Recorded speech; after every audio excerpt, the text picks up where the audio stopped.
यी कागजपत्र प्रयोग गर्न सर्वप्रथम रेजिस्टर गर्नुपर्ने हुन्छ। यदि तपाईँ अलरेडी रेजिस्टर हुनुहुन्छ भने तपाईलाई चाहिएको डकुमेन्टमा क्लिक गरी डकुमेन्ट ड्राफ्टिङ प्रोसेस सुरु गर्न सक्नुहुनेछ। यी कागजपत्रलाई टास्क वाइज ब्लकमा विभाजन गरिएको छ। हरेक टास्कमा मल्टिपल डकुमेन्टहरू समावेश गरिएका छन्। उदाहरणका लागि अध्यावधिक, 3 महिना विवरण आदि टास्क ब्लक हुन्। हरेक टास्क हेडिङको साइडमा भिडियो आइकन क्लिक गरी त्यो पर्टिकुलर टास्क गर्न कुन डकुमेन्ट चाहिन्छ भन्ने प्रारम्भिक गाइडेन्स पाउन सकिन्छ। गाइडेन्स हेरी डकुमेन्ट्समा क्लिक गर्दा चाहिने इन्फर्मेसन दिएको हुन्छ। पेमेन्ट गरिसकेपछि डकुमेन्ट ड्राफ्टिङ पेजमा पुग्नुहुनेछ। सोधिएको प्रश्नको अङ्ग्रेजीमा उत्तर टाइप गर्दा 10 वटा नेपाली ट्रान्सलेटेड वर्डहरूको अप्सन पाउन सकिनेछ।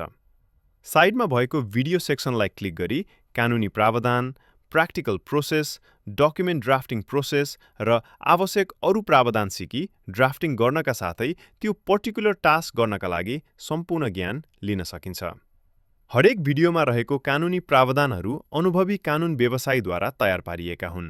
हरेक भिडियोलाई इन्टरेक्टिभ बनाउनका लागि मोसन ग्राफिक्स एडिटिङ प्रयोग गरिएका छन्। प्रत्येक वर्ष डकुमेन्ट ड्राफ्टिङ प्रोसेसमा रिपिट हुने प्रश्नका उत्तरहरू इङ्ग्लिस टु नेपाली ट्रान्सलेट गरिसकेपछि नोट सेक्सनमा सेभ गर्न सकिनेछ र मल्टिपल टाइम यही डाटा प्रयोग गर्न कपी पेस्ट गरी डकुमेन्ट ड्राफ्टिङ प्रोसेस अझै फास्ट गर्न सकिनेछ। नोट सेक्सनमा मल्टिपल कम्पनीहरूको डाटा सेभ गर्न सकिन्छ। यसो हुँदा यदि तपाईँ सर्भिस प्रोभाइड गर्ने प्रोफेसनल हुनुहुन्छ भने पनि पुस मसान्त जस्तो पिक टाइममा कम्पनीहरूको डकुमेन्ट ड्राफ्टिङ एकदम फास्ट र एक्युरेट तरिकाले गर्न सक्नुहुनेछ।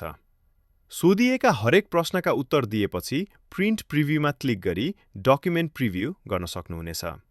प्रिभ्यू पेजको माथिल्लो सेक्सनमा बिलिङ प्रायोजनका लागि आफ्नो नाम र प्यान नम्बर लेख्न सक्नुहुनेछ। यही पेजको बीचको भागमा जेनेरेट भएको डकुमेन्ट देख्न सक्नुहुनेछ। डकुमेन्ट पढी डकुमेन्टको कम्प्लिटनेस र एक्युरेसी भेरिफाई गर्न सक्नुहुनेछ। यो काम गर्न भिडियो ट्युटोरियलले तपाईको मद्दत गर्नेछ। केही कुरा एडिट गर्नु परेमा back to edit button click गरेर गलती भएका डिटेल्सहरू चेन्ज गरी सच्याउन सक्नुहुनेछ। अब final document generate document button click गरी निकाल्न सकिनेछ। एक कपी ड्यासबोर्डमा रहनेछ भने अर्को कपी पेमेन्ट रिसिट सहित भेरिफाइड इमेल आइडीमा अटो सेन्ड हुनेछ। गभर्नमेन्ट प्रोसेसलाई अझै सहज बनाउने हाम्रो प्रतिबद्धता सँगसँगै यो ट्युटोरियल भिडियो धैर्यपूर्वक हेरिदिनु भएकोमा धन्यवाद ज्ञापन गर्न चाहन्छौँ।